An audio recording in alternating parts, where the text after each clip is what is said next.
হাসান মাহমুদকে একটা ভিডিও বার্তা দিতে দেখলাম। হাসান মাহমুদ বলল কি, গণতন্ত্র পুনরুদ্ধারের ক্ষেত্রে তারা বিএনপির সাথে কাজ করতে চায়।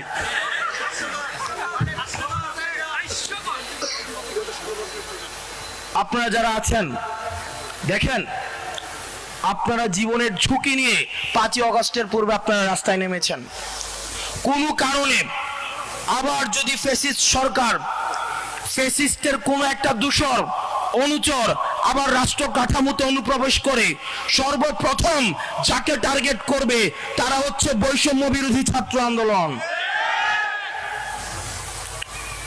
এই ফ্যাসিস্টদের এগেইনস্টে গত 16 বছর যে রাজনৈতিক দলগুলো আন্দোলন করেছে তাদের প্রতি আমাদের প্রত্যাশা অনেক, কিন্তু আমরা তাদের কাছে প্রশ্ন রাখতে চাই বিনয়ের সাথে, আপনাদের বর্তমান এমন কি অবস্থান তৈরি হলো যার কারণে ফ্যাসিস্ট খুনি শেখ হাসিনার দূষরও আপনাদের সাথে কাজ করার আগ্রহ জানায়?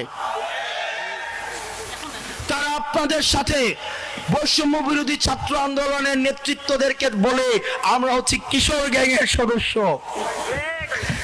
আর আপনারা যারা আছেন আপনাদের সাথে তারা গণতন্ত্র পুনরুদ্ধারের ক্ষেত্রে কাজ করতে তারা কমফোর্ট প্রকাশ করে।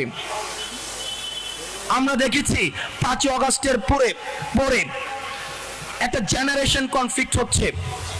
এই জেনারেশন কনফ্লিক্টে দেখতে পাচ্ছি যারা অভিজ্ঞ, যাদের দীর্ঘ রাজনীতির অভিজ্ঞতা রয়েছে, তারা এই তরুণ প্রজন্মের যে কৃতিত্ব, এই কৃতিত্বকে অবজ্ঞার সুরে তারা সেটাকে দেখছে। বৈষম্য বিরোধী ছাত্র আন্দোলনের আমরা হচ্ছে সমন্বয়ক, এবং এটা হচ্ছে মোটামুটি একটা তো গালি হয়ে গেছে অলমোস্ট, তাই না? আমাদের কিছু অপরাধ আছে। আমাদের 1 নম্বর অপরাধ সেটা হচ্ছে 5ই আগস্টের পূর্বে আমরা জীবনের ঝুঁকি নিয়ে আমরা ফ্যাসিস্ট খুনি শেখ হাসিনাকে আমরা পালিয়ে যেতে বাধ্য করেছি।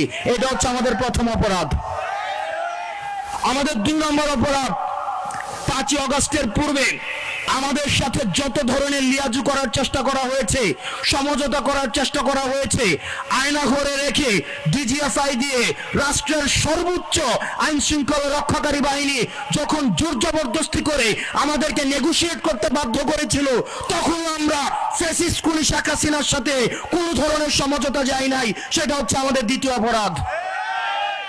আমাদের 3 নম্বর অপরাধ, 5ই আগস্টের পরে বাংলাদেশের প্রত্যেকটি বিশ্ববিদ্যালয় গ্যাস্ট্রুম, গণরুম নামে যে ধরনের টর্চার সেলগুলো ছিল, 5ই আগস্টের পরে বাংলাদেশের কোন বিশ্ববিদ্যালয়ে গ্যাস্ট্রুম, গণরুম নামে কোন ধরনের টর্চার সেল নাই।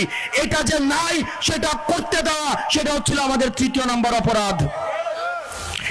বৈষম্য বিরোধী ছাত্র আন্দোলনের আরো অপরাধ, তারা টেন্ডারবাজিতে জড়িত না, তারা চাঁদাবাজিতে জড়িত না, তারা যে রাজনীতিবিদ রয়েছে, বিদ্যমান যে রাষ্ট্র কাঠামো রয়েছে, বিদ্যমান যে রাজনৈতিক বন্দোবস্ত রয়েছে, তারা তাদের জীবনের ঝুঁকি নিয়ে সেগুলোর প্রতিনিয়ত সমালোচনা করে।